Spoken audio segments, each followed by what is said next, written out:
Well, good morning. It's Tuesday, May 18th, 2021. I'm Pastor Thor Ramsey with Center Church. This is Gospel for Five, where we take 5 minutes out of our day and focus on the gospel because Jesus is the gospel. We're picking up in Proverbs again. We were in chapter 4, so I'm just reiterating chapter 4 to pick up, to carry on from there.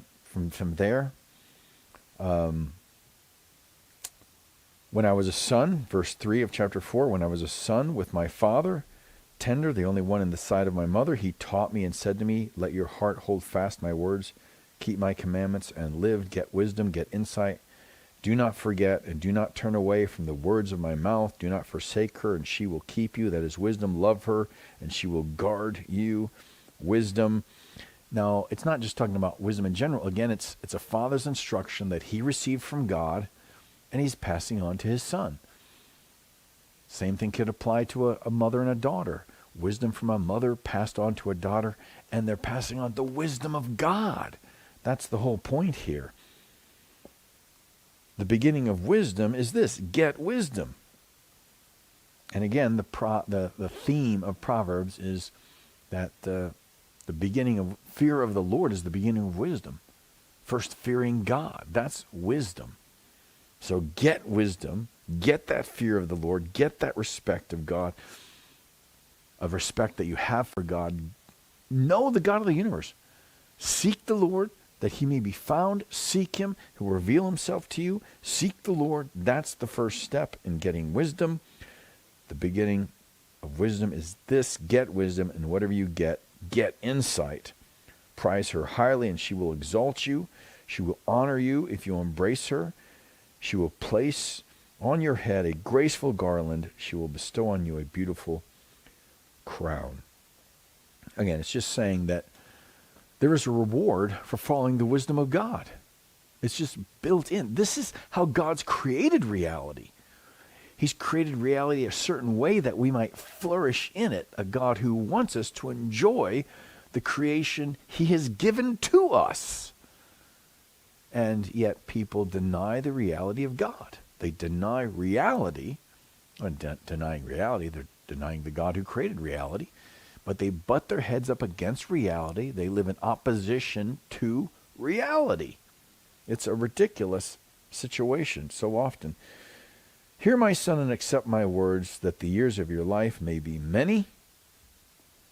So, living a foolish life can often cut a life short. Living a life of wisdom can often extend a life. I have taught you the way of wisdom. I have led you in the paths of uprightness. When you walk, your step will not be hampered, and if you run, you will not stumble. Keep hold of instruction. Do not let go. Guard her, for she is your life. So we always have to be learning.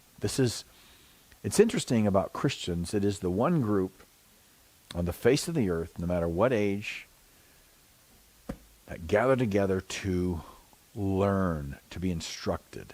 At least that's what they used to gather together for. I think if you're going to the right church that's preaching the Word, if you're going to a church that's preaching the Word, then the Word grows us in our knowledge and understanding of the Lord Jesus Christ, who is the wisdom of God in salvation. And again, keep hold of instruction. Do not let go. Guard her, for she is your life. Keep learning. That's the whole idea. We always have to keep learning, and then we have to keep applying what we're learning. Do not enter, now here we transition in verse 14. Do not enter the path of the wicked, and do not walk in the way of the evil. So again, this is the path and the way is a lifestyle. Walk in the ways of uprightness, in the ways of God's wisdom, the ways of God's commands. Don't walk in the path, in the lifestyle of the wicked. Don't think the way they think. Don't walk the way they walk. Don't live the life they live. Avoid it. And do not go on it. Turn away from it and pass on. Now, we'll pick up there tomorrow.